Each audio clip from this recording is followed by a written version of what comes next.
Hello, good morning guys. Good morning. I'm SFazio and we are going to talk about today some special words called homographs. Homographs, homophones, and homonyms. But today we're just talking about homographs. So homographs are words that share the same written form, so they're written the same way as another word, but they mean more than one thing.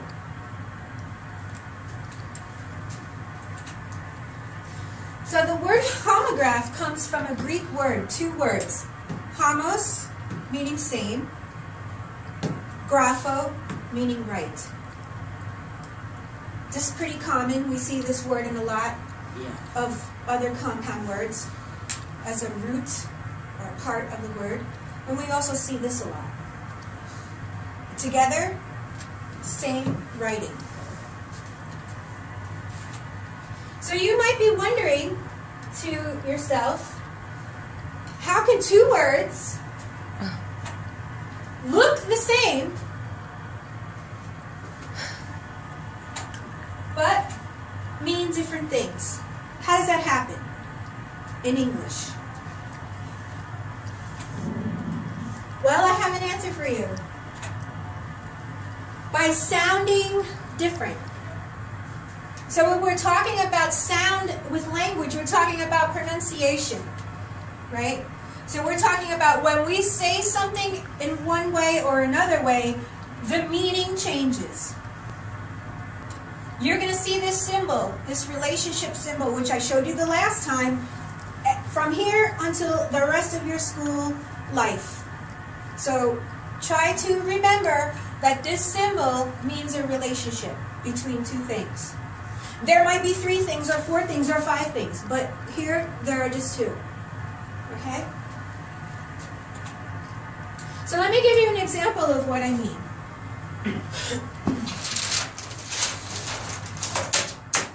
So in this, let's take a look at this first word. And I'm going to write it twice.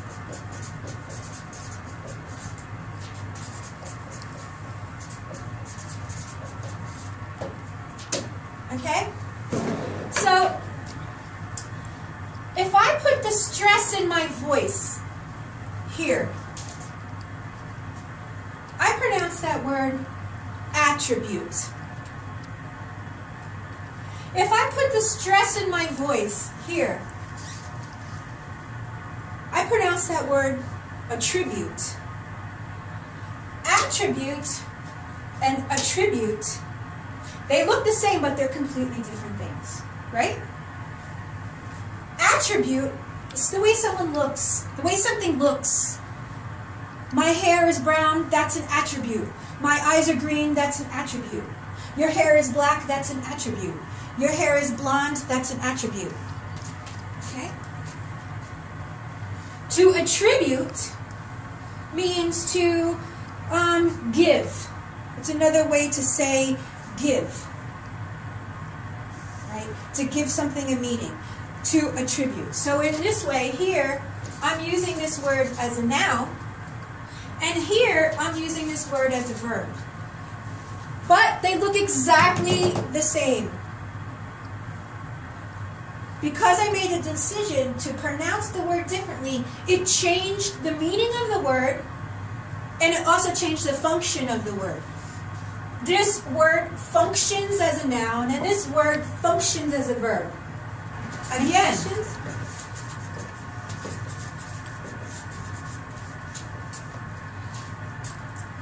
Contest, contest. Contest, contest. A contest is a noun. Who knows what a contest is? Abdul, what's a contest? What's another word for contest?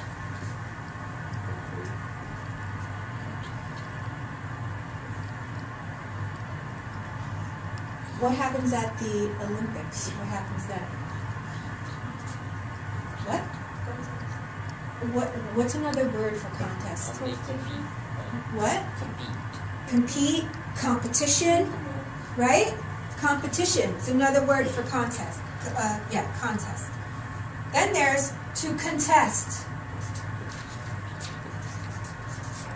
Contest. That means disagree. To go against. That's right. Very good, Joseph.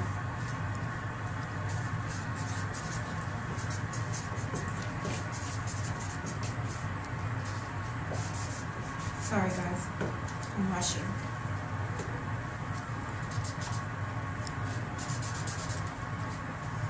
Convict. Who knows what a convict is? A convict is someone who went to prison. A person who went to prison. Maybe they're not in prison now, but they were in prison in the past. Convict is what a lawyer does, to put a person in prison. So this is the noun, the person, and this is the verb. Convict, convict. It's the action of putting someone in jail. Okay? Okay. So, I want you to know something. You are going to, there's usually always more than one way to say something. Every idea has another idea that means exactly the same thing. So, in our case here, homograph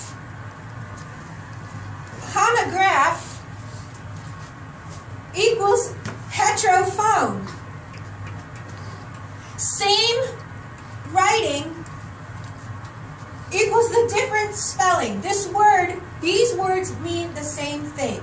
Same writing, but different spelling.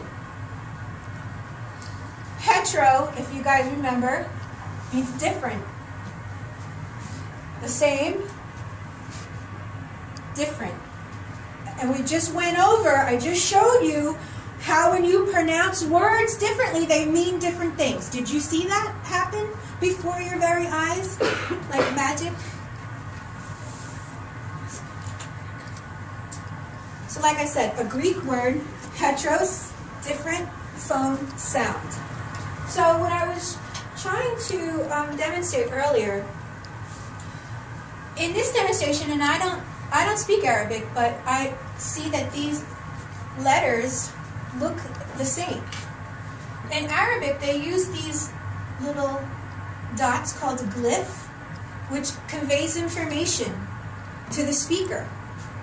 So a person who speaks Arabic or can read Arabic or knows Arabic knows that this sound, this dot makes this letter sound different.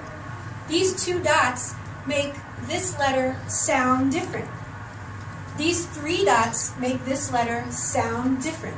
They all start out sort of the same, but when we add something to it, it changes. It becomes something else. Same thing in English. Only we don't have these kinds of little pictures and dots that tell us always the way something sounds.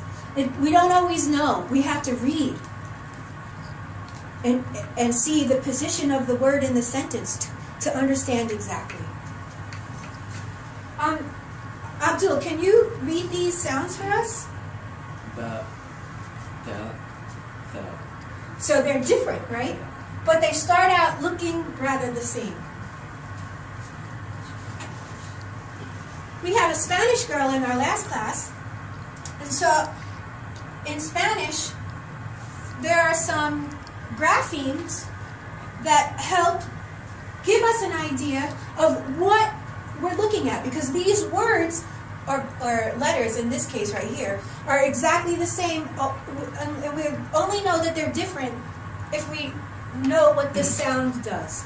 So this is N, ene, and enye. This little tilde changes that letter sound. The same thing here. Say and say. We have an accent here, and when we're reading this word, we know that this say is the reflexive ending or the reflexive part or a part of a verb. This means I don't know or I know. No, I know. I know. No sé or yo sé, I know. To know something. So this is a word and this is just a part of a word. And we know that they're different because this little grapheme gives us information. The same thing here. K and K. We know again, we have a little grapheme that gives us information about what this word is meaning. Right? And we also have question marks that tell us as well. In French, we have this letter, and then there's this letter. So one letter is a k, hard sound, k, k. And I know that French and Portuguese, there are probably other languages that use this same little grapheme. This grapheme here is a soft sound, right? Has anybody here? I know that Miss K studied French. Anyone here? Have you ever seen this before? I didn't see this one. Say again? I didn't see this one. This one? Yeah. Okay, well, so just so you know that in English, C, even in English, C is a special letter. It's special, and we're going to talk about that on another day. But C, depending on what vowels it's next to, is going to have a hard sound or a soft sound. Right away, immediately, we know when we see this little tail on this letter that it's a soft sound. Okay? And for our Danish friends, we have these graphemes. And they mean different things. They look kind of the same, a little bit, but they're different. Can you pronounce these letters for me? Yeah. A, E, U. One more time. A, E, U. So in Danish, when we see this grapheme and this grapheme, it changes this letter. English is different. Every language has a way of giving you information about how things that look the same change. Okay? English is no different than any other language. We are going to have to get an example from your language because I was not sure. So maybe what you could do is find an example of something, a word, a letter, that changes. So, one of the ways in English that we decide how a word that's a homograph, how it can mean something different is by its position in the sentence. Right? So I have a simple illustration here. Spot loves his ball. Simple. It's a simple illustration. Spot. Who is Spot? The dog.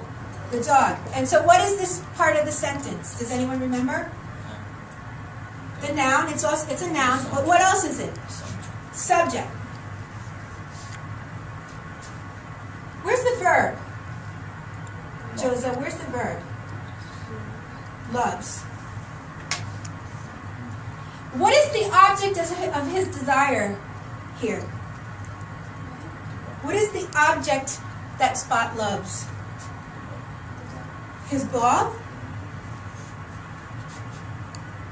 Subject, verb, object, which happens to be another noun.